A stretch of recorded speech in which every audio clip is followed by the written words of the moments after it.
Dakika moja kabla ya kifo ni maisha bora iliyokamilika. Maana yake ni hivi, ili mradi mtu bado ana pumzi, bado ana maisha yenye thamani, hata dakika moja kabla ya kifo bado ni maisha kamili yenye nafasi ya kutafakari, kutubu, kurekebisha mawazo, kuomba msamaha au kusamehe au kubadilika. Thamani ya maisha haipimwi kwa urefu wake, bali kwa uwepo na maana yake. Cha kujifunza mojawapo, usikate tamaa mapema. Maadamu unaishi, bado kuna matumaini ya kuweza kufanikiwa. Pili, kila dakika ni muhimu mno.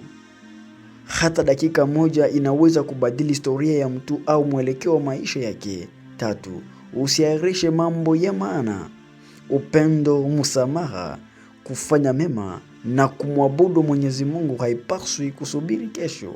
Kwa hiyo fanya leo vile vitu ambavyo ni muhimu kwako, ambavyo havisubirie kesho, ikiwemo ni upendo, msamaha, kusamehe wengine, kutenda mema pamoja na kumwabudu au kumtukuza Mwenyezi Mungu.